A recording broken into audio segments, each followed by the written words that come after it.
Welcome to Soul to Scene, episode 10. I'm Andy Cooper from RMS Motoring, and I'm joined by Gary Riley. Good evening. And new show host, Mr. Ross Annett. Good evening. Is it Annett or Annett? Annett. I get called a lot of things, but Annett normally. Well, that's not the only thing that you're called. There's much worse to come. Ross is known by his unassuming moniker of Big Pimp on the RMS forum. It doesn't just sound as big pimping when I say it, does it, Ross? Among other things, Ross runs car chemical outfit Anachem Automotive, dealies an X5 M50D, and also has a 25 quid E46 M3. Welcome to the show, Ross. For the uninitiated, how the hell do you end up with an E46 M3 for 25 sheets? Pure luck.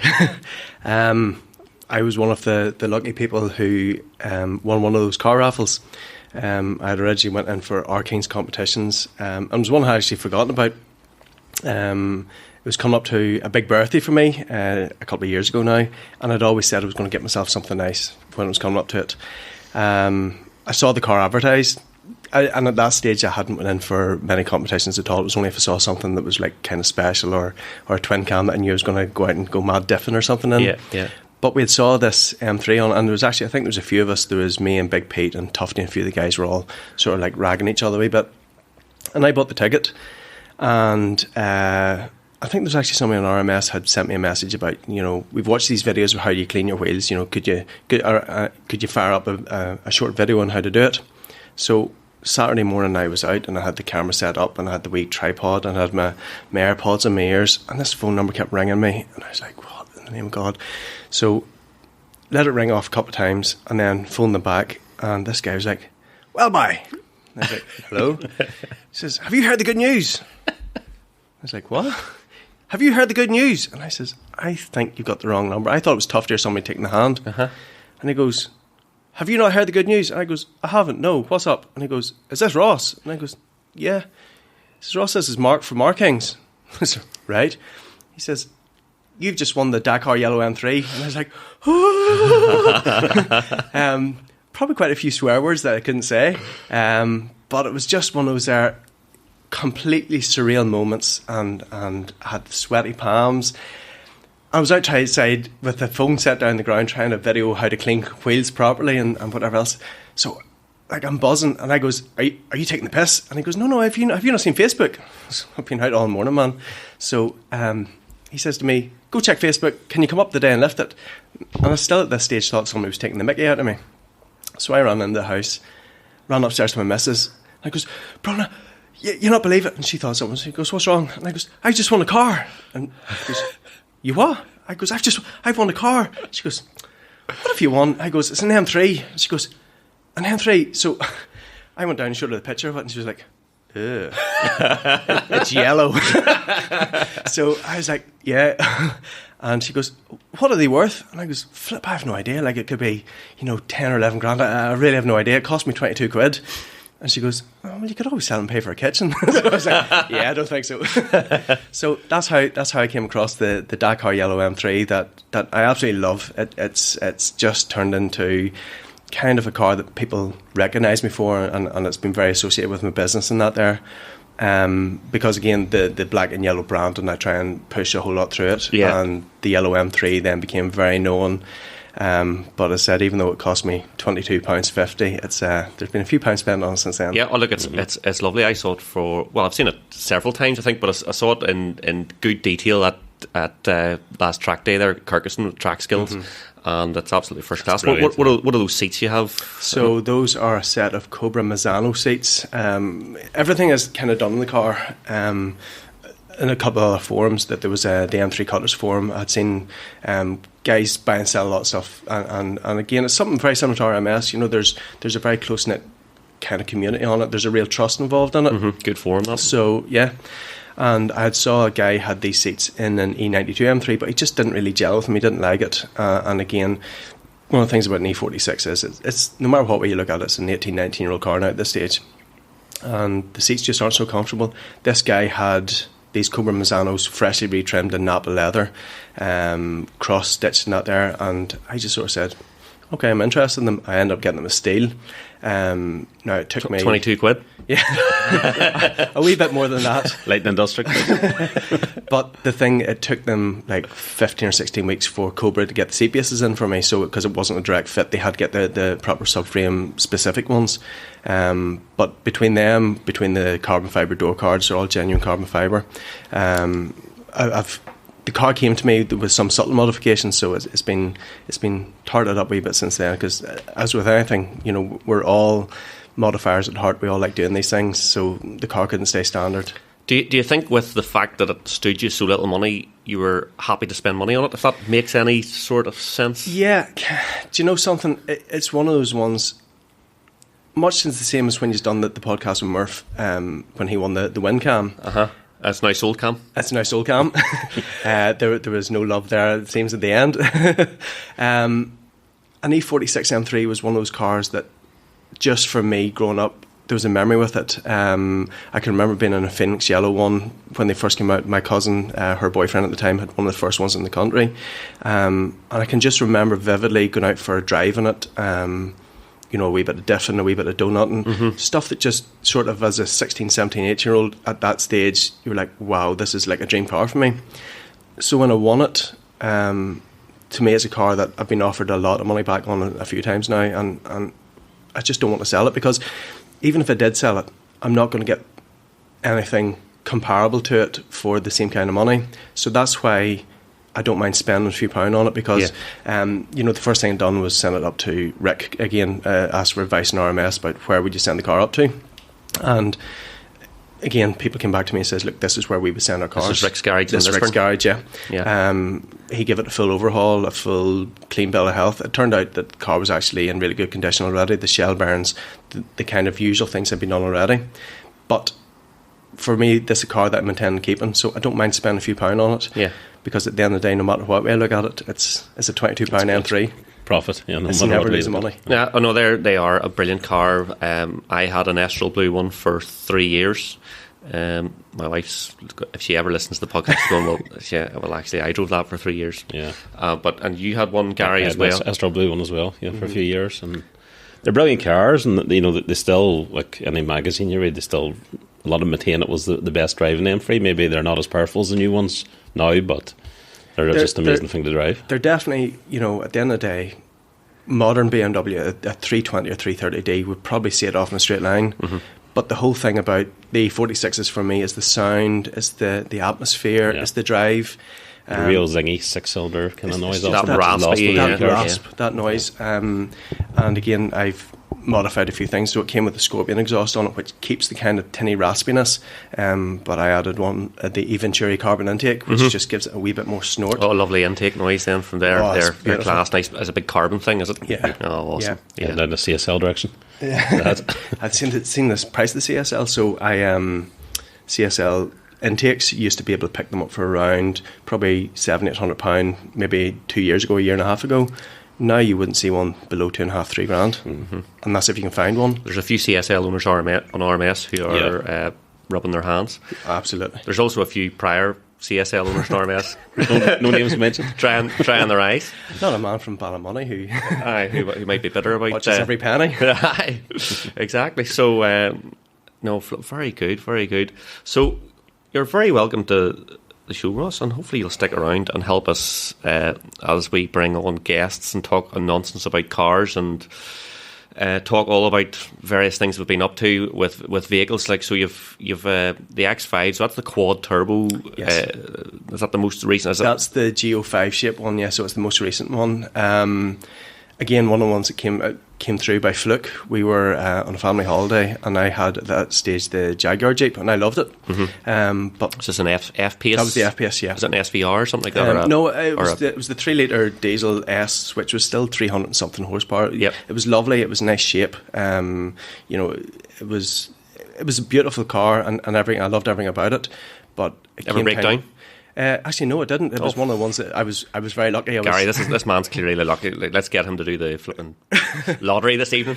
He says 22 pound M3, and he has had a Jaguar Land Rover product that's never broken down. I'm listening with interest here because my wife loves the FPS and was chatting about getting one. So it was. I want to hear more about them breaking down. It was a beautiful looking car, and I still think today, you know, mine had the LED headlights and that there, and it was really, really sleek. It was really nice interior. It was the mood light, and it was really, really nice. But I need something a wee bit bigger because I said we have 3 kids, and at that stage, you know, we were taking pre-COVID, before everything went belly up. You know, there was football coming on, there was gymnastics, there was loads of different things.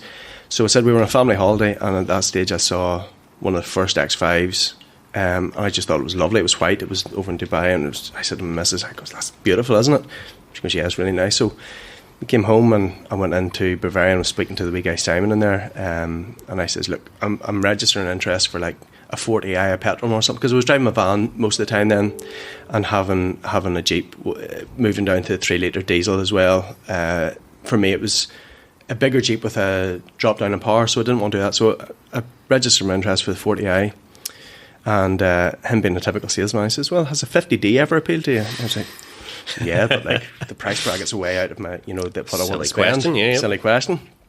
And it just so happened they had a black one there with a tow bar on it, which was like the 2 kind of prerequisites: a 7-seater with a panoramic roof sitting there, but it had to be sold before the end of the month, and this was like 8 or 9 days left before the end of the month. So maths very quickly were put into action, and the X5 quad turbo 50D was purchased. Unreal. And what power do they make? So they're 400 standard with a shed full of torque, and they map to around 480 very, very easily. It's unreal.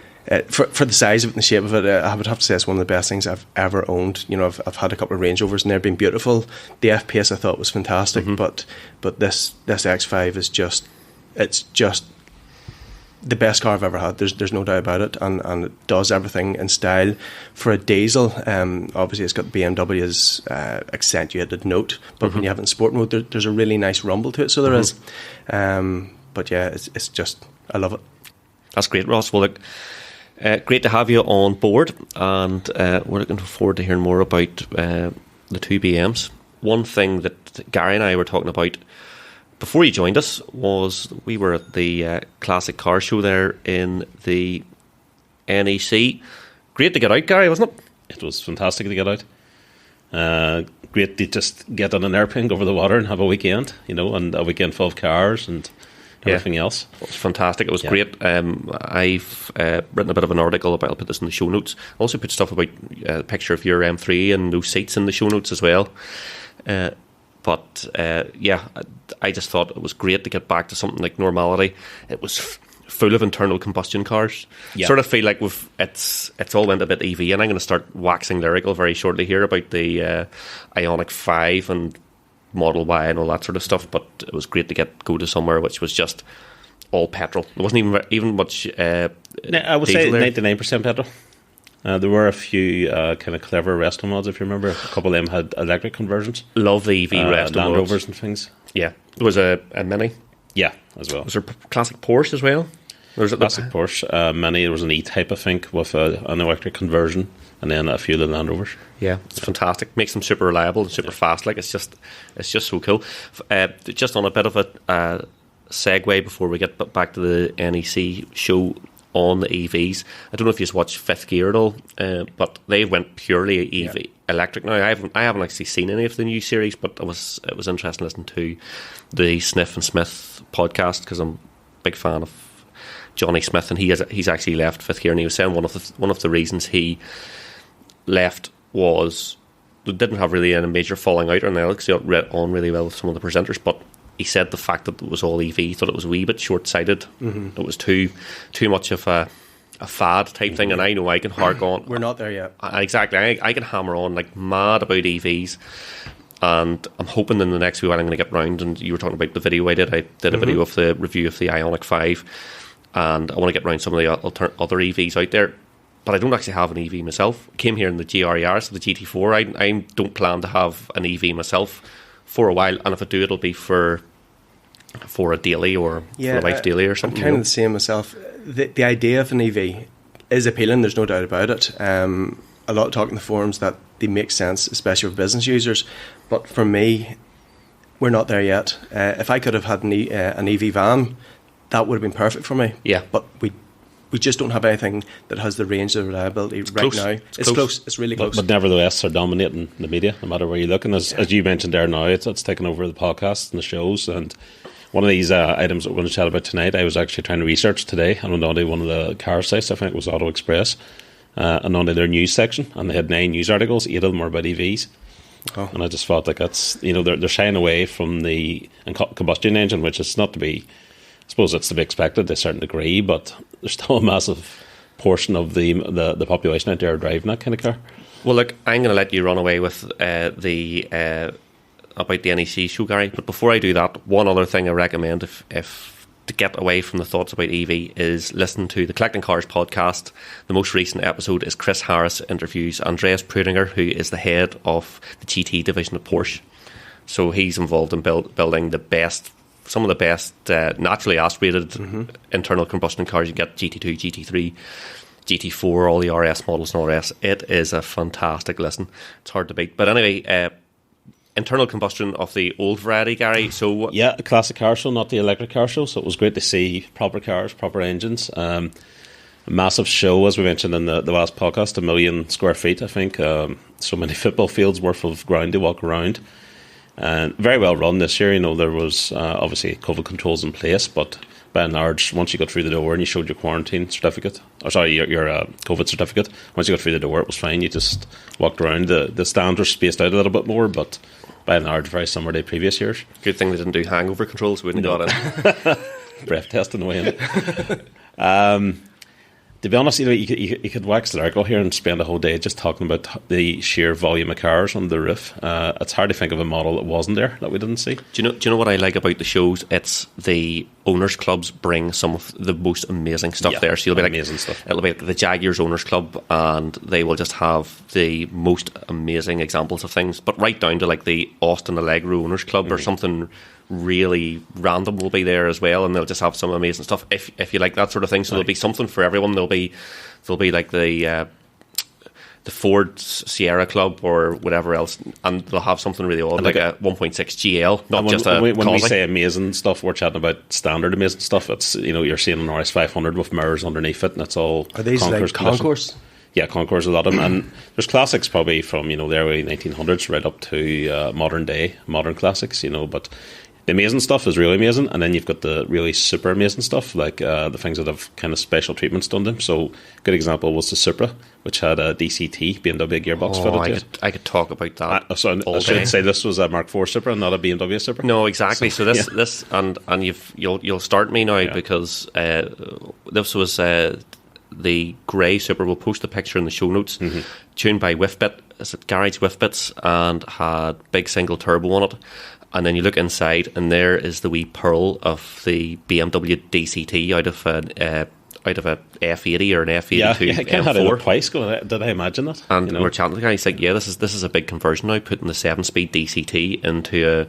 And they said, "Oh, and people are using this for drifting." And I was, "What?" And he's like, "Oh yeah, you can map a clutch kick on a switch." So guys are fitting this instead of a sequential box because it's much cheaper and is reliable. Yeah. And I was like, it's tried and tested. Yeah.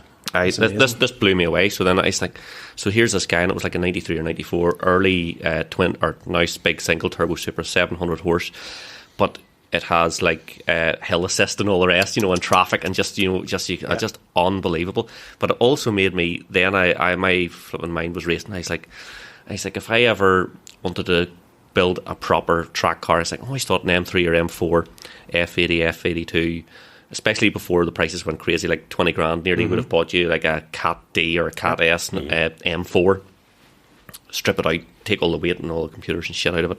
I was like, but you buy the manual so you can slide it about and you have a clutch, or do you buy the DCT because for like Nürburgring or track work, DCT is a better job for track because you've less things to think about. But it's not good for something if you're a bit of a dick like me and want to slide it about. You see, that's a question I'll ask you, because you have done drifting in that in the past before. So when I watch, and I could drive a wee bit, I wouldn't be the best driver, I'm far from the worst, but when you see like Chris Harrison like that there hanging a DCT car out, doing a full-on drift. Like, are they really that easy to do that with the automatic gearboxes? Or the biggest trouble sometimes you have with those boxes is if they want to change gear, and it's Mid-drift? Yeah. Oh, and sometimes that's a good thing, because if you get a nice clean shift, you can change gear through the drift. Yeah, there's no lurch as it's clutches or declutches or whatever. Exactly, or it could go the other way, where if you have something where, depending on the ratios, it jumps up a gear and then the car bogs down. It makes it more difficult. If you can kick the clutch, it's much easier as well to break traction. But it's perfectly doable. But what I like about this DCT box is it's the best of both worlds. If you can electronically put, so presumably just put a wee baby pedal in, or it's maybe, did I hear the guy said it on the button or something like that there? So you do the clutch kick on the button, so you can put the clutch in and you have the button on your hydraulic handbrake. Wow. Or maybe like my Yaris, that it automatic, because the Yaris disengages momentarily and then totally. So you have it entirely electronically controlled. Like, it's just sounds absolutely epic. People are so adaptive when you think about it. You know, the days of changing an automatic car into a manual because that's what you want to do. Yeah. And now they're completely flipping the switch. On nearly a 30-year-old car, and that's the other thing too. So Classic Car Show, the stuff's now right up the street. We're of that ilk now. that it's like, oh, Mark IV Supra, which to some people sounds quite modern. It's like, no, it's nearly 3 decades old. It's the like Fast and Furious Supra. Yeah. Knows although that. they've aged well. You know, there was, how many, 4 of them parked in a stand. And then there was a 300 ZX sitting behind it, which I just don't think has aged as well as the Supra. No. But the Supra, there was some lovely stuff of that generation back there. There was the Silverstone had an R34 GTR as well. Yeah, Silverstone Auctions had that Bayside blue R34 GTR, which didn't, I don't think, sell. But anyway, Silverstone Auctions was fantastic. We took a walk over, I think, on Saturday and looked around there. They've a paddock area with white fencing around it, and you have to buy a program to get on it and all that there. But when you get on there, it really was, in terms of modern classics, the cream of the crop. Some of the nicest stuff was sitting within that wee paddock. Really special low mileage examples. This is the big thing you go to see, Ross. When you go there, you go and see some really random stuff. They had like an RS4 with 200 or 300 miles on the clock. 200 miles, yeah. So this is like an 07 one or something like that. Really, a B7 Mugello Blue RS4, and some guy literally bought it, drove it home, stuck it in the garage. Maybe 200 miles was from the dealership to his house, and just never drove it again. Yeah, and and the other favourites at the moment there are Wheeltail, Sierra Cozzies. Yeah. A couple of Escorts as well. Some real nice old Alfa Romeos. Just loads of nice stuff. And the auctions ran on the Saturday. They didn't sell everything this year. Now, a lot of years they have sold most of what they have there, but just a few of the notable mentions. There was a 2001 red Tommy Macklin with 60,000 miles, give or take, which went for 73,000. It's absolutely nuts. You know, I remember, like, it wasn't that long ago, they were 20 grand. There was for a really nice one. You had a Mac, Gary, didn't you? I had a Mac which I paid 12 grand for, so, and it was clean. Feeling a bit like walls. Not last week. That wasn't last week you paid for that. As bad as Woodcutter in the CSL. There was an 89 RS 500 Sarah Cosworth, 15,000 mile, so obviously dry stored or something, 110,000. It's the price of a house in that. A 22B with 15,000 miles, which didn't sell. I believe it didn't meet reserve. Not sure what the reserve was, but it must have been crazy, because that would be a hugely popular purchase. I think it was $250,000. Really? Yeah. Oh God. I think the guide price was 225 to 250. Yeah. Which is for and I looked at that car up, and the picture is in my article in RMS. But a 22B is a funny thing. It's all about the heritage. Yeah. Because see, when you look at it, and see when you objectively look at it, there's a lot of standard or third. You know, it's a 300 brake horsepower 4-wheel drive Japanese saloon. When you know you. It is, but then I remember standing at paddock looking at it, and it was surrounded by like Mark II Escorts and other stuff. It was really, really nice, but it was like a magnet. People were just going to the 22B. Don't get me wrong. There's something about it. It's just something about the shape of it. It's so attractive. There is, but I am going to probably upset half the listeners here. I think the P1 is a nicer car. Well, you could probably have about 5 P1s for your P1s and enjoy them. Yeah, well, no one knew you would have 5,000 P1s if you can buy them for 22 quid. Here's the thing, and it goes back a wee bit to a question you asked me. If you had the money, Gary, for any of those cars you talked about, be it the Tommy Mac, be it the 22B, would you drive them at that price, or are you going to dry store it as well? This is what I thought when I saw the RS4 for 200 miles. I thought, it's great that an example like that exists, that you can actually go to a car show. They haven't all been wrecked, they haven't all been written off. There's one there you can look at, and people who are younger maybe getting in the car have never seen one or haven't appreciated it, and even older models as well. But to me, it's insane. I just believe they have to be driven, you know. But well, if 99% of them get driven, and a few get locked away and brought out to shows for us to look at, so be it. Well, that, you mentioned the very thing I was going to say. If people buy them and at least bring them out to a show or whatever else and go into these owner clubs, fair enough. If it goes into a lockup somewhere and you never see it again because it's just like art. Yeah, you know, that's a bit of a shame. And I was there was a few people over from Northern Ireland. I was chatting to them, and they were buying cars for collections. You know, out of they would just vanish into somewhere. But some of those people use them, and some of those people just bank it. It's the same. Have you seen one of the threads in the forum? Simon's Mark 1 MR2. Oh yeah. You know, again, that's probably something similar. It was one owner from New Car with something stupidly low miles. Like, there was still the original tyres on it. This is the boxy 80s. Yeah, this is the really nice one. So I had one of the Mark II ones, but the Mark 1 was a lovely car. It was just really, really nice. There was something different about them. But this car still had the original seals on, the original mats, the original tyres with the wee nipples sticking out of them. And Simon, fair play to him. First thing up to Rick's garage, got belts, oils, everything has changed. And he's out enjoying it. And there's something, now he's not putting mega miles on it, but it's absolutely not going to be a complete garage queen. So I would love to be in a position where I had the money to buy any of those cars. But when you spend that kind of money on a car, I think there would just be that fear in you about taking it out and pranging it or somebody. This is a discussion I have at home all the time, because my dad has a few in his collection which are low mileage and he won't drive them. And then constantly at him, he'll take them out and drive them. Yeah. And he sees them as investments, but then, you know, he's coming to 70, he's never going to sell them, he doesn't want to sell them. So I'm like, if you're not going to sell it, it's not an investment. It's a toy then. Yeah. And if it's a toy, you should go out and enjoy it. True.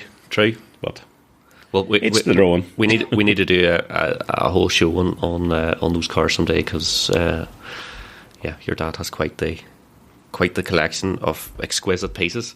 Anything else at Silverstone, Gary? Yeah, the 2000 R34 Skyline GTR V-Spec. The blue one I was talking about, yep. Yeah, 68,000 miles, again, no sale, which I'm not surprised at, because as far as I remember, they've gone totally insane. I think the guide price was 120 for it. Yeah. But even 100, I wouldn't say high mileage, but 70,000 miles certainly isn't, as low mileage as some of the cars there. Was the R34 one of the ones that weren't allowed into America until the last few years? Is that right? Yeah. What's the 25-year rule? So so it's so that's what's driving the price. Yeah, exactly. So someone will just put that in a box somewhere and wait until it can go to the US. Totally. Which is what's happened when we talked to Chris Gray, and that's a brilliant podcast. Everyone likes their JDM cars. Chris Gray was saying that's what's driven the huge increase in price in Japan, because a lot of the stuff was just getting ready to go to the US and stuff. Can they bring them in but not drive them, or can they not bring them in at all until 25 years? I don't know. Think there was something because it was the same as, do you remember like the original Land Rovers, where you could bring them in but you couldn't drive them because they literally wouldn't pass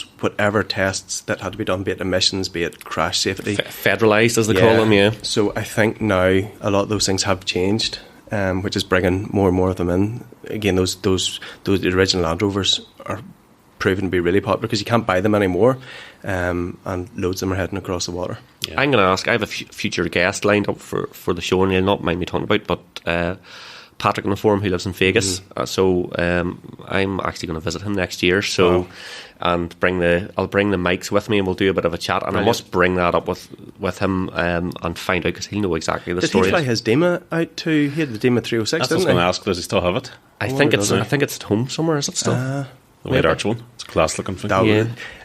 We'll talk about that later. We'll get there. So, so look, Ross, if you have to come over with us, I think you'll enjoy. I think we could do that. Enjoy the good classic weekend all round. Yeah, we had a few beers, a few good dinners. It was enjoyable. And Silverstone Auctions is one of the big things there. I'm trying to think what else. Gary? The last car I had noticed, just for a notable mention, was a 1967 Ferrari 330 GTC, one of 22 right-hand drive UK cars, which some poor punter, he parted ways with £540,000. I don't think he's poor if he's given half a million notes for. I'm sure that'll be driven every day for a Fezza. But it's just lovely to be able to go in and walk around these things of absolute beauty, like. You know, they are amazing. There is something nice about going to, you know, any car show, and you know, the ones over here, the likes of the Eurotref and the Dub Shed shows.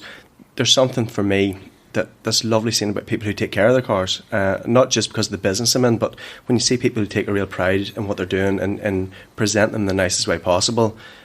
There's just something that you have to appreciate about somebody who takes the time and the effort and the energy to make whatever car they have just look the way they do. I must say too, that show in the NEC, one thing that stood out to me was the sheer value of some of the cars, yet they're not cordoned off. You know, they're people are very respectful at it. They'll walk around the cars, you know, there'll be no scrapes, no damage, nothing like that there. You sometimes go to a cruise or something over here, and I mean, no disrespect, but sometimes you will see younger guys or a few drinks in them hanging off the bumpers or whatever. Look, whilst it's in my head, been quite busy the last while.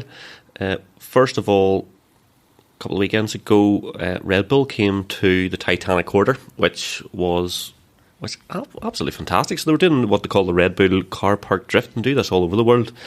And local competitors can compete, and then there's some sort of world final, which unfortunately I haven't a clue where the world final is. Was that their first event here since the soapbox thing in Stormont?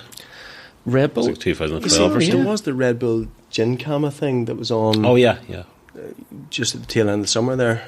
That was Monster. Oh, sorry, okay, move.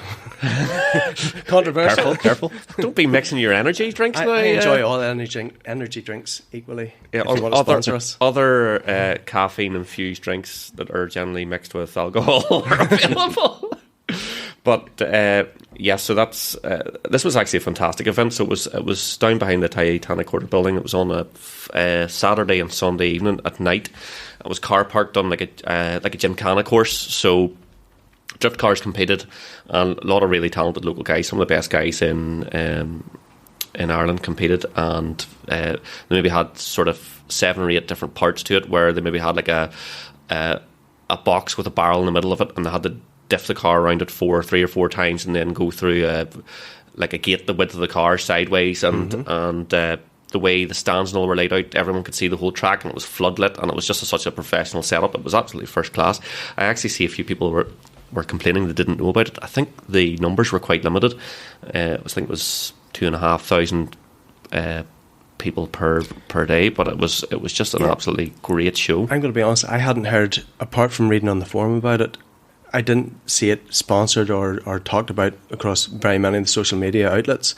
It was one of those things which should really appeal to so many here, and whilst I know the numbers are limited, I think the advertising that they're doing for it, maybe they need to look a wee bit more about how they're, you know, where it's been focused on. Well, I think unfortunately, some of these organisers have trouble at the moment, because I know that the Monster event that Nigel and co had were involved with the GTI and I guys, that it was behind closed doors. They couldn't have any spectators at it. Now, I nipped down because #press pass. But # do you know who I am? The answer, I always know the answer to that, unfortunately. Do you think maybe Red Bull were trying to limit numbers? I think that's part of it too. No, even though it's outside, I think there's, you know, they want to do the event, but they don't want to be known to be, you know, spreading super spreaders. Exactly. So that's maybe I think. But super spreaders all supercharged with Red Bull. So look, there's some coverage of that in RMS as well. I also had the Ioniq 5 Project 45, the special edition, and I did a video and some coverage of that in RMS. That is a brilliant EV, but we're not going to talk about EVs too much this week. Just say, if you want to know about it, go and read it. Watch the video, search for RMS Ioniq 5 on YouTube if you want to see the video. It looks fantastic. One of my neighbours bought one. The only gripe I have is the name, because every time I hear Ioniq 5, I think it's a Japanese boy band. I agree with what Gary said. I think it's fantastic looking. Yeah. Even before you got it, Andy, I saw Rennis had put up some teaser photographs. Yeah. But the way, like, he's a really talented photographer, and he had put up just different angles and that there. And because of the way he had lit it, you weren't sure what was coming next, but it was just sexy looking, whatever it was. Just all angles and shapes and dot matrixy looking. Yeah, and then, it's so 80s, like 80s retro throwback looking, and then it's so smart inside. I've waxed lyrical so much before about Hyundai are sort of pegged up there with Tesla in some of the best battery technology out there. So look, go and have a look at that in RMS. You left one show too early, Craig. You could have sat here and talked all day. I know. You see, Craig's left now. He allegedly is going to buy a Tesla Model 3 now. So yeah, he got a run one, didn't he? I was reading the other day. Yeah. He loved it. So the Mini's blown out now, is it? Apparently so. Apparently Okay. he got up past the Chancellor. So we'll see how he. It's a mini adventure. He gets on with that. I did a bit of sim racing as well recently, which I haven't been in a sim in years, and did some dirt rally too, and Assetto Corsa Competizione. That is first class. So the other thing that we've been up to this year, I've done maybe half a dozen track days this year, but that's where I bumped into yourself, Ross, and we started talking about this podcast. But you took your 22 Quid M3 down. Yeah, so it kind of happened by accident, as all good stories do. I was meeting Tony Greenan, who races, as I'm sure you know. He does post on RMS quite, not as frequently as he should do, but he races throughout the year. He had the Ariel Atom, which was kind of a wee track car, toy car, Pamela Ballantyne's favourite car. We had that there. Then he went and picked himself up one of those Radical SR8s, which was a hill climb car, which he has told me since is even quicker. He's now racing, I think it's a Formula 3, could be a Dalriada car or something like that. Dalriada? Is that like something to do with St John's Ambulance? Is it? Hopefully you mean Dallara. That's the one. And nothing to do with out of hours medical. So he was taking the Atom down just as a kind of thank you to people who throughout the year had been liking and sharing his posts on Facebook and just commenting on how he had been progressed throughout the season. And I was one of the ones who was lucky enough to be asked to come for a wee passenger run. This is down at the Track Skills Day. This is down at Track Skills Day down at Kirkson. My first ever Track Skills Day, either as a passenger or as a subsequent as a driver. So he sent me a message in the morning. He was having some fuel problems, so he wasn't able to get down at lunchtime. Perfect, suited out for me. So I took the nice wee drive across the ferry, landed up, and as I landed there, it was like lunchtime, so they pulled us into the tracks or into the pits. Because speaking to Tony, he says, "Look, Ross, I'm going to take 6 or 7 passenger runs here for a few people first. So why don't you take that there out for a couple of laps?" And I was like, "Right, okay, I'm allowed to." And he goes, "Well, go and speak to the guys in there, and they'll have a word with you about it." And so I went in, met a big guy, Greer, who was halfway through a sandwich, but again very accommodating, and dropped everything and says, "Yeah, look, come on, we'll take you out for a few familiarisation laps." Donald and Co are great guys down there, and they're so easy to deal with and run a real tight ship down there. Do you know something? That was actually the one thing. They run such a professional day down there, and there's nothing a problem to any of the guys. It's a real good team, from the marshals, from everybody else, from the guys who are keeping an eye on the track and keeping an eye on us, more importantly. But yeah, so Greer then took me out in an E60 520i boat of a car, and he showed me there that it really doesn't matter what you're driving, if you know the circuit, if you know your braking points, your cutting points, if you know these things. And it was just kind of fantastic. There's 2 or 3 laps where he stopped in every corner, said, "Look, we're going to stop here, this is where you want to aim for," and then done one very, very fast lap at the end of it, and left me with the words of wisdom: "You'll forget everything I've just told you, but don't drive at 10 tenths." So yeah, then it was my turn on track. I went out to a clean track, which was probably harder to judge because, as we've all found out, when you're following somebody on the road out there, it's always easier being the chase car instead of the lead car. So doing a few laps by myself was kind of a wee bit of driving like Miss Daisy at the start. And then as you get 3 or 4 laps into it, your confidence goes a wee bit. When you meet a black RX-8 and go past him, suddenly you think, "Look at me, haven't I great?" You chase down a McGann then, and you pass them in the back straight, and suddenly then I started feeling like there's nobody else could fit the drive. I'm a natural at this here. It came to me so easily, until a green MX-5 came tight to my back bumper around like Colonial and Fisherman's, and I can't even remember the names of them. And and he was giving me a hard time, so I thought it was great. Back straight, leaving him for blind until he was catching me up again. And everything was good to about, I'm going to say 7 or 8 laps in, and then the old famous E46 brakes came into play. Oh, that's what I'm saying, and that's what I'm sticking to. Came up the back straight and was watching, because I was tossing that green MX-5. He got past me around the chicane, or not the chicane, chicane. So he got past me around the chicane. So that's fine. I'm blasting it down and I'm catching on good, but I was easing off a wee bit. Next thing I seen was the Ferrari 488 coming like a bat out of hell, and he was passing everybody. And then I saw Tony in the aerial atom coming from like 2 laps down, and he was just coming blitzing. I was watching everything and came to the very end of the straight before it's the hairpin, So missed my braking spot by about 15 foot because the brake fade in the E46 was just ridiculous. It just was soft, spongy. I was watching too much going around me, but it put me into full-on drift, and everything was hunky-dory. I was drifting. I was like, look at me. I'm ready to go for one of these Red Bull drifting days. Until I overcorrected it a wee bit, and then there's all these yellow flags started waving. But they weren't waving to say, well done. They were waving to say, there's a lunatic has spun out here at the top of the hairpin. So pulled it into the tracks, pulled it into the pits then, and survived unscathed. But it was just such an adrenaline rush. And then I got chatting to you, and you're like, oh, come on, go out for a wee drive in my car here. So went out in your car, and it just blew me away. Just the GT4, the GT4. It was just like what that car can do for a road car, essentially. The noise of it, the sound of it, your driving skills, Andy, and I'm not buttering you up here on it. It was just like, it was fantastic. It's again, it puts things into perspective about you think you can drive well until you sit with someone who can drive. And everything was hunky-dory until you were maybe 3 laps in, and there was an S2000 in front of us, and you were tearing up behind him, and everything was hunky-dory. And the next thing, ping! This chip in your windscreen, although it wasn't a chip, I knew it was a bit of black rubber, but you're fuck. You can see the rage in. And I didn't want to say to you that I think it's only rubber, Andy, you're okay, but this was a stone chip. But do you know something? Fair play to you.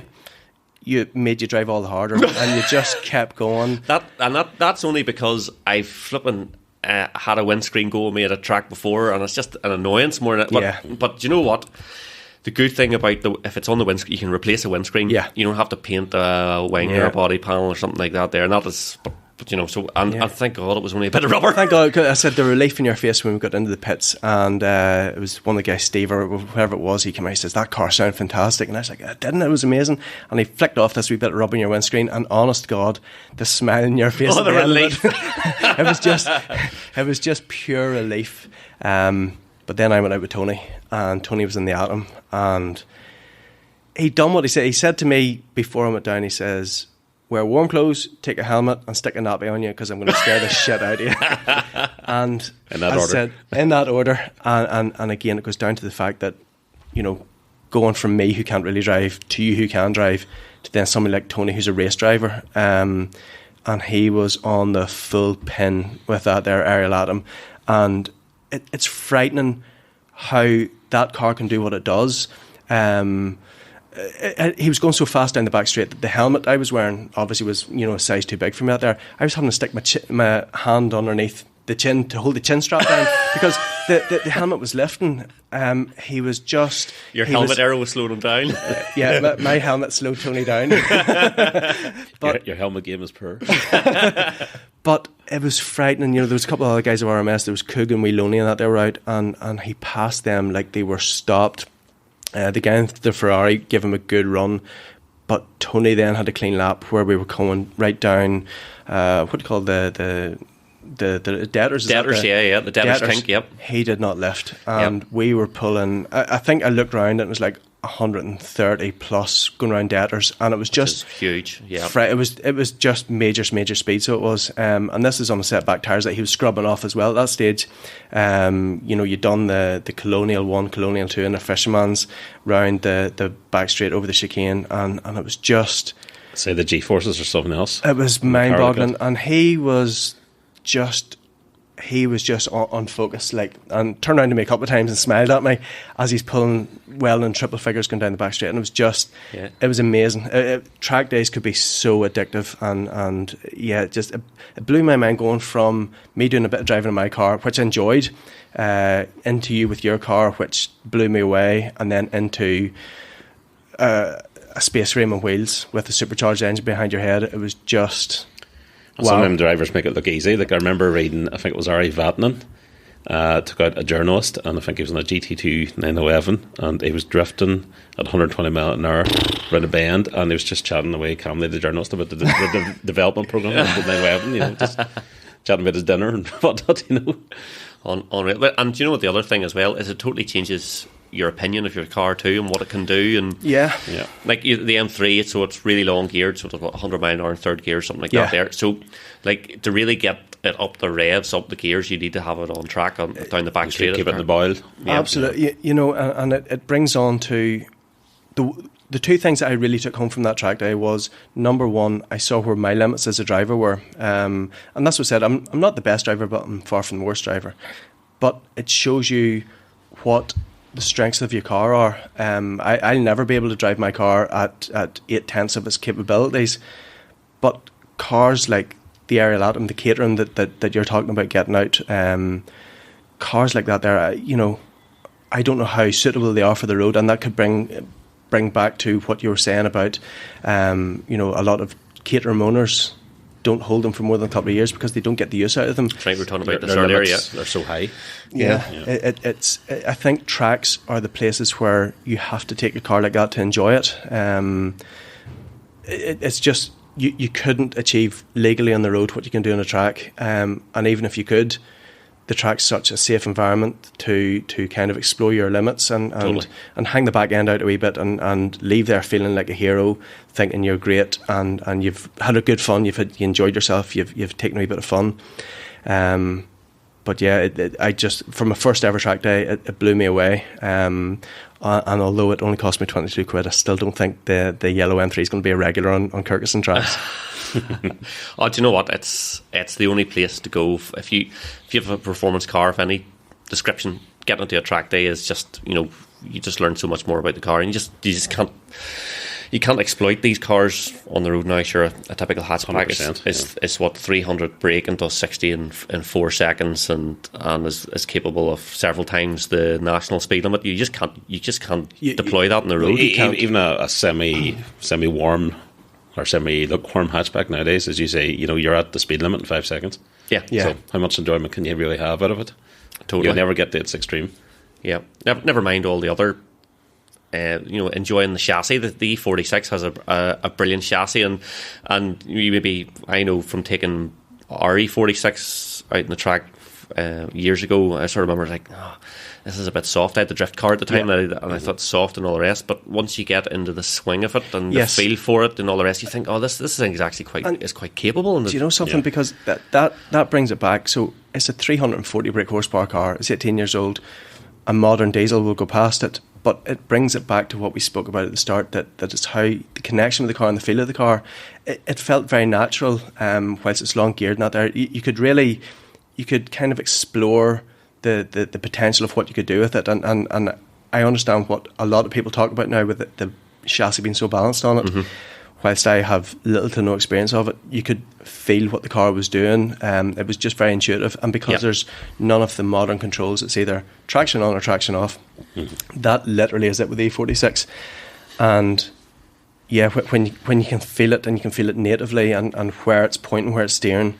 Yeah, it was an amazing experience. And yours is a manual, is it? Mine's a manual, on SMG, so even better for the track. In terms of that. And getting a bit gnarly about the E46 it was the CS that they brought out. Was it in 2005? They brought the CS out, which was one of the first cars with M dynamic mode. It was sort of the first normal performance car that you could buy, which had sort of various sort of the slackened off that allowed a bit of slip and a bit of sidewards and stuff like that. Which I actually think you can get that as an upgrade for your car, to sort of have that graduated. Yes, you can get it mapped on, because at this minute in time it's either on or it's off. There's no middle ground, which again is it's a wee bit unnerving at times, because again we're all coming from more modern cars which allow you that wee bit of, as it's pulling out the junction, I had the E92 330D that was mapped, and it was on a standard gearbox and that there. But again, you could twist it a wee bit. You could have a wee bit of fun with it. Things which are very controllable, but I said when it's either all on or it's all off, that's a very, very different Yeah, a ballgame. lot of now there's degrees of intervention and how far you can go. Did you have it on or off when you were? Oh, I had it off. Oh, good man. Full off, which is why I went, I said holding the drift, and I thought I was like a hero, like Ken Block had nothing on me, and then it either caught grip or I don't know, it was just like, whew, I spun round, but yeah, full off. I was reading the other day about the new G80 M3, the X-Drive one, and Yes. apparently it's really, really flexible in terms of how much intervention you want. There's a certain limit you can set where you're almost drifting, and then it kicks in. And they said it's absolutely brilliant. It makes you feel like a hero when you go down the track. It actually has a drift. It has some sort of Like drift drift computer mode. and drift, where it can store your drift angles Yeah, and where stuff it like calculates. I was lucky enough during the summer, my X5 was in for software upgrades, whatever it was, and I had the new M3 out for 2 days. They gave me the Isle of Man green one, and I loved it. It was. I actually do like the look of it, and whilst it was horrendous at the start, like with everything, things start growing on people. But the kind of overwhelming feeling that I got from it was, this is a 500 horsepower car through the back wheels. It's frightening how quick it gets to speed. It's frightening how quick it's twitchy as well, and especially people could play in the M1 or the M2 buttons on it. I think the X-Drive is going to make a lot of sense for a lot of people. But again, it comes down to the fact that a lot of driving nowadays does seem to be dumbed down, that, if you do something stupid, it's okay because the computer will correct it on you. I think, again, from my 18-year-old 340 horsepower car, you can see how quickly it can snap on you. Modern day cars, I think you have to be kind of on the limits of your driving ability, and this leads to how anybody can really go in and pick up a car like this here out of a showroom with no driving experience whatsoever, to go on a road in something that would spin you around as quick as you hit the go pedal too quickly if you're in the wrong mode. It's a catch-22 because the manufacturers are obviously looking at the statistics of crashes and all that there, and then they're under pressure from the governments and everything else and all the safety watchdogs, and they're putting in all these features to make the car safer, but then by doing that they're taking away the skills of the driver. Yeah. Before we met up this evening, and it's not the reason why I'm late, but it might be, was watching. Right here now? There was a it was left-hand drive Peugeot 508, which are apparently a great car, by the way. And the guy was on the motorway, and the guy had stuffed like a 2-litre drinks bottle in the steering wheel, so the steering wheel obviously thought that there was hands on it. Adaptive cruise on, and he was sitting in the back, As you do. and I know from using because I use my adaptive cruise every day in the commute to work in the Yaris, and I know that when you have the lane centering on, that it doesn't like off slips. So when the solid line breaks into the dotted line, you have an off slip on the motorway. It doesn't like that, and it'll sometimes veer towards it. Yeah. So of course this was on Facebook or whatever else, and it's like, you're not watching this for a nice straight run on the road. Catastrophe is going to happen. And I was watching, and I saw there's the junction coming up, and I was like, I bet you the adaptive cruise and the lane centering shits itself on the junction. And and this guy is sitting in the back seat with no one in the driver's seat, and the steering wheel is moving away, no bother. Next thing, it starts veering. It takes the exit when he didn't want it, and you see him leaning forward. And by the time he's leaned forward, the thing's in the barrier, and he's going head over heels. Shit. I'll- Dare I ask what he was doing in the back seat? Was this just for points for doing a video, or so was he having a snooze? Or? To explain as well about the adaptive cruise, I think what they found out, especially with the early Teslas, when they put the autonomous driving, not adaptive cruise, the lane centering and all that stuff, is that people would do stupid stuff like this. So they said, right, you have to have your hands on the steering wheel. And I know my Yaris, if I take my hands off the steering wheel for more than 5 or 6 seconds, it'll start beeping like mad at me if you put your hands back on. So this guy thought he'd be smart, and this drinks bottle just perfectly placed in the middle, jammed in his Peugeot steering wheel would sort him out. Another Darwin candidate, for sure. Unbelievable. I remember something like, again, it's a story from way back when these were, but the big American RVs. There was a guy put in a lawsuit against one of the big American RV companies because as he's driving down the big highway, he decides he's going to go and make a cup of coffee. and he got out of the driver's seat as it's driving down the motorway. I remember this. Yeah, and he went back and he started making his coffee, and it crashed and wrecked everything all around him. And he's like, but it was in cruise control. Like, it's supposed to drive itself. And his argument was basically, you never told me I couldn't. Yeah, you didn't tell me I couldn't. So I want millions. Yeah, Americans. Have you been watching the most recent season of Top Gear?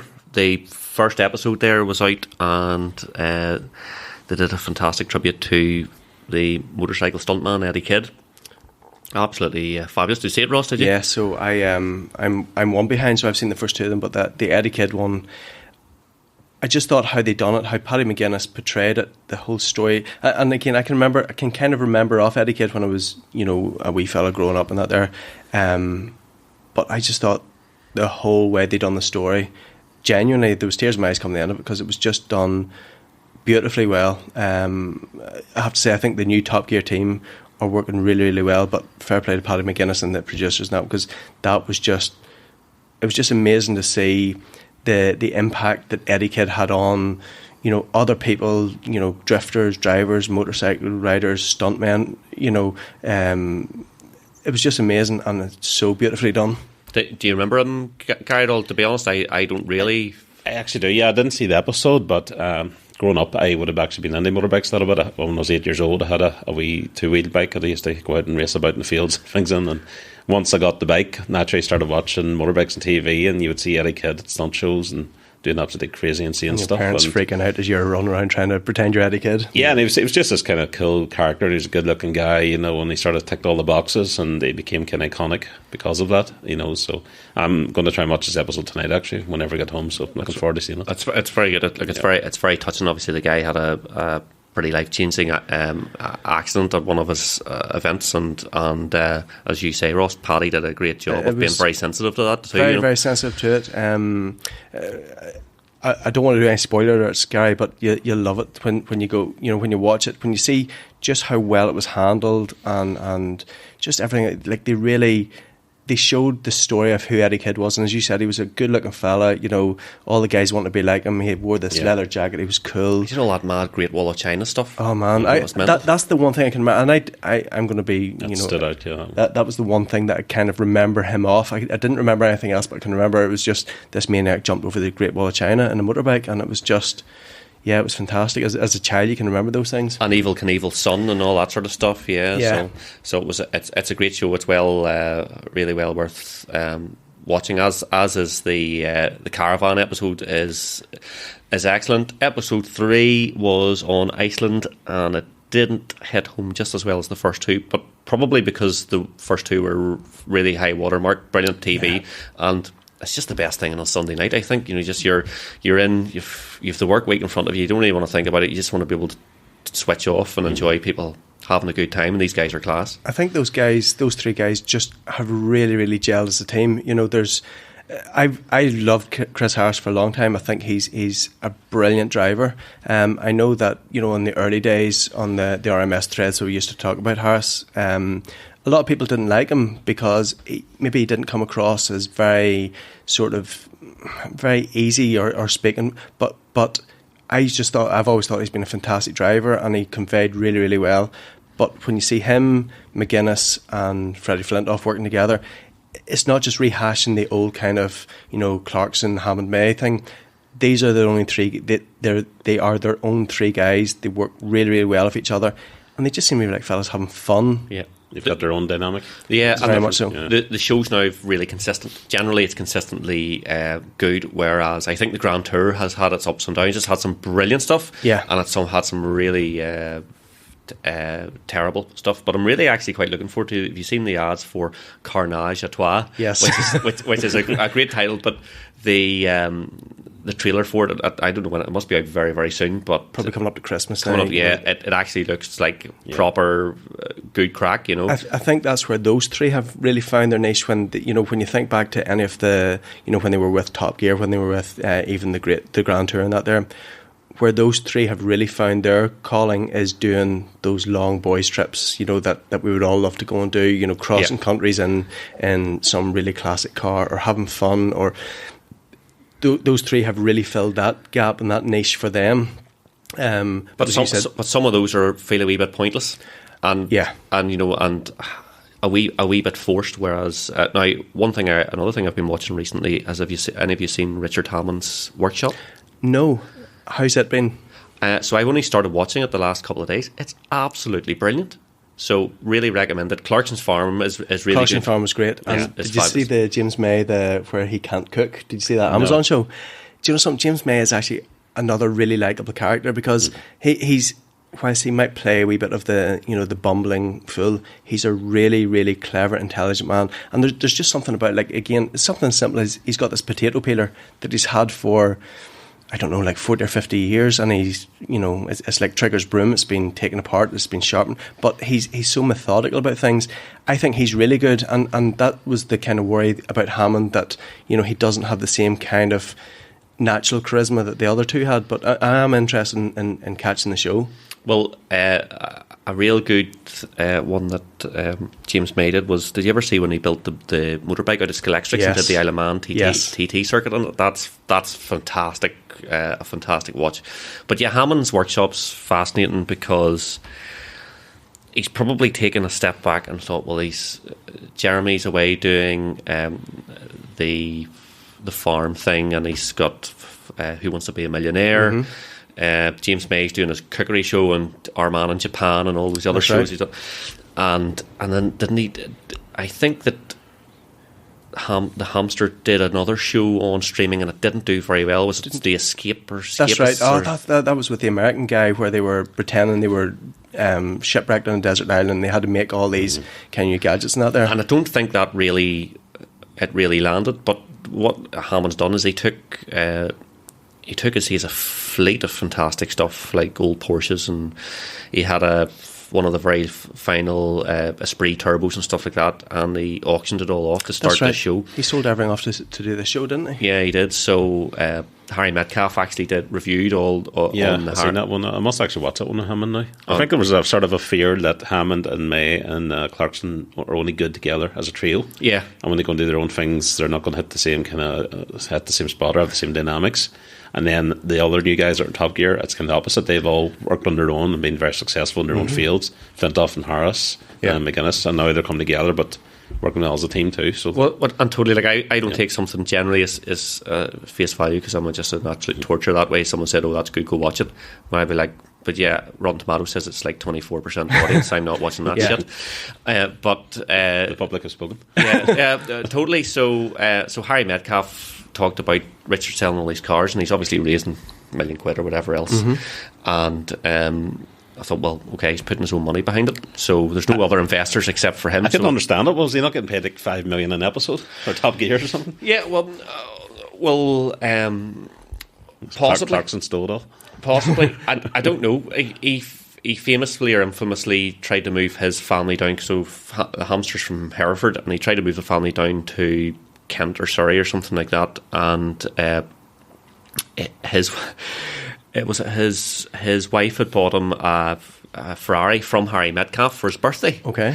And I think when he moved the family down to south of England, that they rented a house, and he was obviously doing really well, Top Gear and all the rest, and then they got down there, and before the weekend was out, they were like, "No, this isn't us." And the landlord wouldn't let them out of the lease for 6 months, and he had to sell a Ferrari to clear the rent. Should have went and RMS property for it.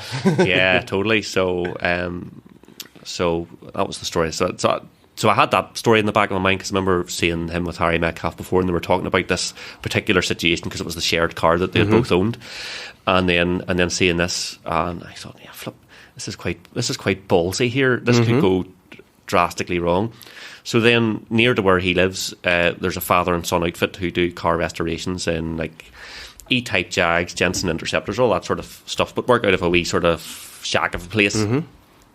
And the Hamster basically approached these two guys, the father and son, said, "Look, we'll use my profile to go and try and get the best quality cars we can possibly get, to try and refurbish them, and do this whole classic car restoration piece." And then he put a huge amount of money in building huge premises. Now, I haven't seen them moved into the premises yet, because it starts off that he hasn't built anything yet. Okay. So it's like really at the right, I've just sold these cars, and like he's And what are we going to do now? And literally, yeah, bumbling a wee bit. Yeah, totally. And he's like ringing people and trying to get help, and he's going to classic car shows and he's talking to people who do this already, and then trying to get, you know, how does he get in there, and who would be. And he goes to see some classic car collections that people have. He went to this guy's place, and beautiful big country estate, and then you go out the back, and there must have been 40 containers, just rows of stuff, and it was just full of classics. Wow. in like temperature controlled containers, you know. And that's these sort of people that he wants to work with, that want to come and spend six figures on a restoration. It's like the back of Lyons's house. all catalytic converters. Catalytic converters, temperature controlled. So then he's thinking, right. So then he's asking people. He's like, well, how would you let me? He said to Harry Metcalf, actually, at one of the London Classic Car Show or something like that. So how would I get someone like you, Harry, to come take your 1970s Lambo and let me restore it for me? He says, well, show me work that you've done. And he's like, oh crap, I need to go out and spend 20, 30, 40, 50 grand on something, and spend that money on it again. I can show you what have crashed. Yeah. Yeah, so it's fascinating. And then it's fascinating the guys the father and son, who are old hands at this whole thing. And then there's Richard, who's like the complete wild card, and he doesn't know how to. And he's like, well, we'll save money doing this, and then it costs them 3 times as much. And they're like, oh, you learn the hard way, you know. So it's interesting. Richard just thought, well, we'll just entirely bank off my profile, but it have to be a businessman as well. Carry you so far. Yeah. So it's really quite interesting from both sides of things, and some lovely motors on it as well. So well worth a watch. You have to get the subscription to Discovery Plus or something like that. There, yeah, so. I'm sure you can get it from other Somewhere. sources. Means somewhere. Discovery Minus, maybe. So yeah, it was good actually. At the classic car show was good. The live show would stand with Mike Brewer and Ant Anstead and that sort of stuff in the NEC. Yeah, that was quite good. They had a good kind of, I don't know, like, there was a good bit of chat between them, a bit of humour and all that there. You know, it was quite relaxed. Yeah, I'll be honest, I don't remember a lot of what they said, because of the maniac who was sitting a few rows ahead of us. I kept laughing his head off, and he was so loud at everything. There was a few interesting characters, and there was a few characters right in the audience, all right. But okay, so one thing I saw this week in the news is the Bugatti and Rimac merger, which was announced. It's kind of been in the back burner for quite some time, but as far as I know, they just finalised it over the last few weeks. Bugatti, as you know, quite an old company. They were on the go from 1907 up to the 1940s, and they made these very kind of fancy looking cars, and then disappeared, and then they came back in a slightly different format in the late 80s. I'm sure you all remember, anyone who's had an F40 Ferrari poster on their wall probably had an EB110 Bugatti as well. Yeah, quad turbo, which is an amazing looking car. And then they disappeared again, and then Volkswagen Group brought them back, obviously with the Veyron, which needs no introduction here, and the Chiron as well. And the Chiron, yeah. So they've been selling £3 million hypercars basically for the last few years, and now they're going to merge with Rimac. They formed Bugatti Rimac, and Mate Rimac, who's the head of the Rimac company, is going to be the new CEO of Bugatti Rimac. So it's quite a coup for him. He's only, what is he, 33 years old, 34 years old? That guy. He's a young guy to be a CEO of a... And doesn't own one himself. No, and it just seems like the most down-to-earth guy. That's totally different. He's just not... He's just the polar opposite to, like, Elon Musk, you know what I mean? Exactly. So, you know, Elon Musk obviously is doing one thing for electric cars, and he's taking Tesla in a certain direction, but I think if you're a car enthusiast and you're into your performance not there, what Matty Remic's doing is absolutely amazing. Like, he's making these hypercars and really pushing them to their limits of what they can do. And maybe quietly in the background making electric powertrains for every other OEM under the sun. Yeah. So it'll be interesting to see what they do, because Bugatti obviously have taken this kind of sledgehammer approach of putting a massive engine in their car and as many turbos and radiators and whatnot that they can fit to it. And then this guy is going fully electric, so that's how you're going to merge those two approaches. Again, my YouTube's filled up with like drag races and that there, and that Rimac just seems to be bonkers, just how quick it is. Crazy. Bonkers. You know, again, whilst we're not waxing lyrical about electric, so I've been in Big Pete's Tesla Performance, and I've never sat in anything that accelerates in quite the same way. It almost makes you feel sick how quickly they get from 0 to whatever speed you want to take it to. 25, 30 miles an hour. That sprint. But it's frightening how quickly it does it. And again, I saw the Rimac against, what's the the Plaid model, isn't that the Tesla Plaid? Yep. And again, there was a video of the Rimac just annihilating that Plaid model. And the Plaid is like a 9-second quarter-mile car. I think they were making annihilated everything, don't it? They had up against everything. 911 GT3s. Everything. Unbelievable. It's frightening. Yeah. With that said, the Bugatti, the last one came out this year on was absolutely amazing. Not just how it looks, but the noise, the performance, the sound, everything. There's a brilliant video actually. It's on RMS.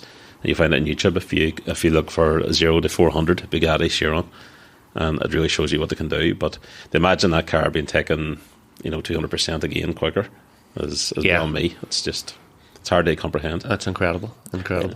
Again, it goes back to how are people, and whilst cars like this here aren't everyday cars by any stretch of imagination, there's coming a limit of cars about how fast they are at the minute. That when something accelerates as brutally as these cars do, is there going to be a cut-off point? Do we think governments or whatever else are going? Because the danger with the electrics is there's no noise to them, and when you've got something the likes of Pete's car that can go from 0 to 100 mile an hour in seconds, that's where things do become frightening.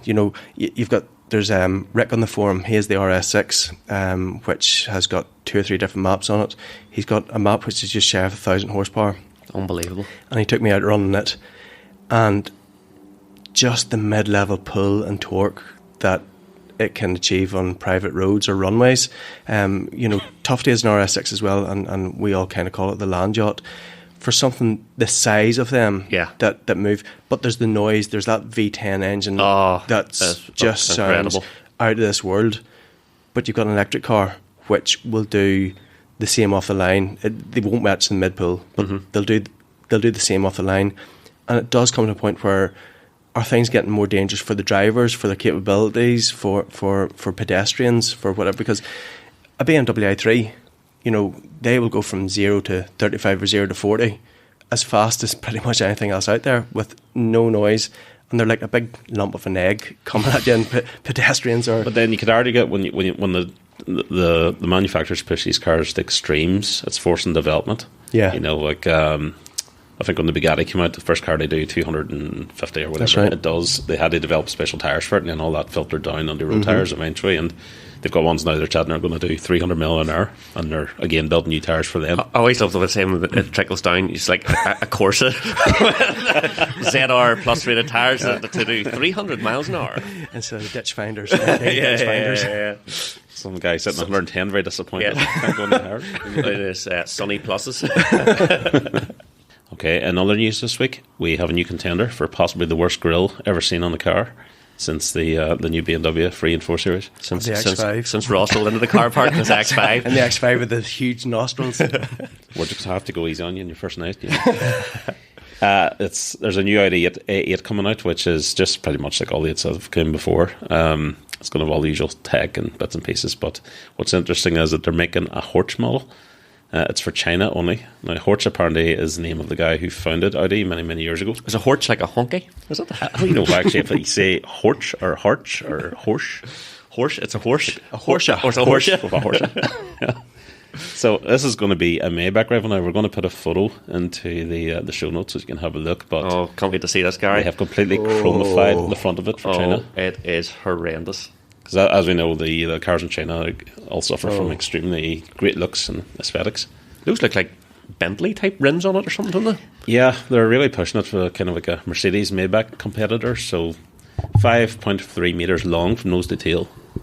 Perfect for China. Yeah, and then you get this massive chrome grille, chrome mirrors, big, huge, blingy wheels. So it's worth a look at. Do you know who's going to love that? Yeah. Lions. You think he'll be bound to have a spare set of wheels? Oh, yeah. That's horrendous. Even the colour, like that kind of jade greeny colour. Is just olive green, apparently. Oh. They're just doing it all wrong. Yeah, but it actually, you look at that and you look at the new M3 and all's forgiven. But you know what? The new M3 is, and I said it on the very first show, it is a grower. It's a grower. I've said it in the Fred too. I've seen a few in the road. One's behind me recently, and the more I look at them now, I think actually the grill's not so bad. I still stand by the M3 is better looking than the M4. Yeah. I just 100%. Haven't taken to the new M4 at all. I still think something about the proportions are slightly off. Yes. And I think the more I look at it, it's the wheels, the standard wheels don't seem to look big enough. They get swallowed up. And the competition one I had were staggered wheels as well. They were 20s in the back and 19s in the front. Yeah.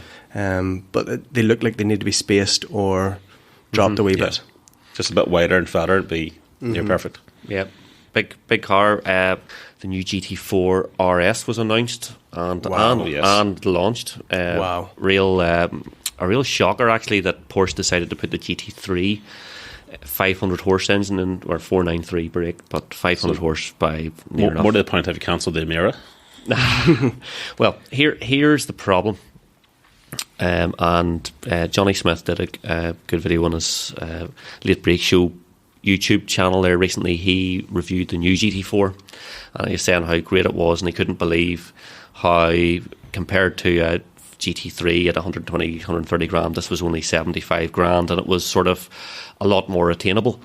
But these cars are not easily bought at all. Like, for you to be able to walk into Porsche and put an order in for an ordinary GT4, you need to be spending hundreds of thousands of pounds every year with them. You need to be buying McCanns and Boxsters and all sorts of stuff to get your name on the list. Bread and butter to even get on the list to get it. Yeah. And it's nuts. I remember I was looking for my GT4. I thought, well, the price of a second-hand older shape car like my 981, it was very close to the price of a brand new car. So I think I contacted maybe 20 dealers to try and get my name on the list. And I think maybe 2 came back and said, if you send us a letter of interest and obviously a figure, we hadn't got to the stage of a figure, but it could have been maybe give us 10 grand. That goes into the dealer's pocket and then we'll see what we can do. That's horrendous. I know. And do you know something? It kind of puts, it's the same as, the kind of luxury watch, the Omegas, the Rolexes and that there. It's kind of, if you're not spending enough money with us, your money's not good enough.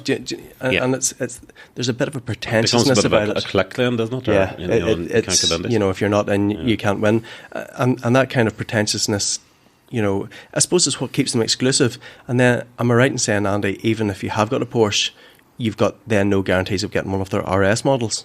Oh, absolutely. Yeah, just because you have a GT3 doesn't mean that you're not going to get a GT3 RS or GT. You still. I would say to get the GT4 RS, and they are only £110,000, which is a lot of car for the money, but it's a hell of a lot of money. Don't get me wrong, but if an ordinary GT4 is that difficult to get, the RS models, those. I would say that when anyone who has a GT4, GT3 had the whiff that there's going to be an RS. That was nearly all set in stone. Who was getting what? The names were down. Yeah. The names were, and that wasn't the customer deciding. That was the dealerships probably deciding who's going to get the car. And it's within their rights to do that. But in this part of the world, obviously we have an open market, and you can pretty much buy what you want as long as you can afford it. So it leaves a bad taste in your mouth if you're a car enthusiast, but you can't get your hands on it. And say you've come in money, or you've succeeded in your business, and you're in a position to afford one.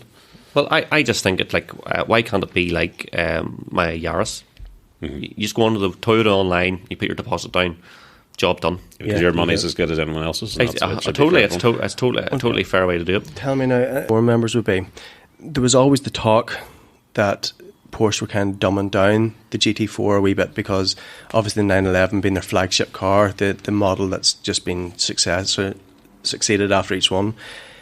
Is this RS engine, which is a GT3 engine, I believe, detuned slightly, been put into this GT4? Does that make the GT4 the best real-world Porsche you can get? So I think you're possibly not a million miles away. I'm going to say that as a GT4 owner anyway. But Porsche's biggest problem with the GT4 is that it was a brilliant driver's car because it was mid-engined. Yes. The problem with the 911 is you have the engine over the back wheels, and then you have to drive a huge amount of engineering to make that car drive really well, which they have a design flaw. Yeah, for them. Yes. And stuck a 911 engine into it.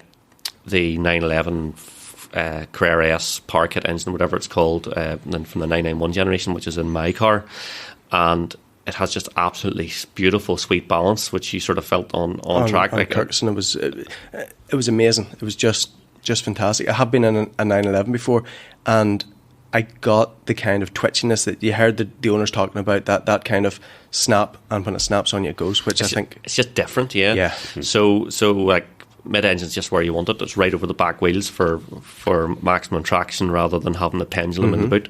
And putting the 500 horse into the car, which the chassis is more than capable of doing.